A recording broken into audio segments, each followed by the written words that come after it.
ബത്ലഹേമും ഹീബ്രോണും ഒരു പട്ടിയെ പോലെ എന്നെ ആട്ടിപ്പായിച്ചു എന്ന് അമ്മയോട് പറയണ്ട. അമ്മയോട് ദയവ് കാട്ടുക. സൈമൺ, നിനക്ക് പ്രായവും പക്വതയുമുണ്ട്. നീ നല്ലവനാണ്. നീ ഇതേപ്പറ്റി ഒരക്ഷരം മിണ്ടില്ല. യൂദാസേ, നീ യൂദയാക്കാരനാണ്. യൂദയായോടുള്ള സ്നേഹവും സ്വന്തം നാടിനെ പറ്റിയുള്ള അഭിമാനവും നിന്റെ നാവടക്കിക്കൊള്ളും. എന്നാൽ ജോണോ, നീ ഒരു ഗലീലക്കാരനാണ്. നീ ചെറുപ്പമാണ്. അഹങ്കാരത്തിന്റെയും വിമർശനത്തിന്റെയും ക്രൂരതയുടെയും പാപം നീ ചെയ്യരുത്. ഒന്നും മിണ്ടരുത്. കാലാന്തരത്തിൽ നിനക്ക് മറ്റുള്ളവരോട് ഇപ്പോൾ ഞാൻ പറഞ്ഞതും നിങ്ങൾ കണ്ടതുമെല്ലാം വിശദമായി പറയാം.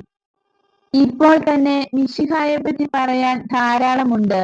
പിന്നെന്തിന് സാത്താന്റെ വിക്രിയകളെപ്പറ്റി പറയണം?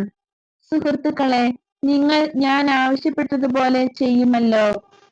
കുരോ ഞങ്ങൾ ഒന്നും പറയുകയില്ല. അങ്ങേക്ക് അതേപ്പറ്റി ആശങ്ക വേണ്ട.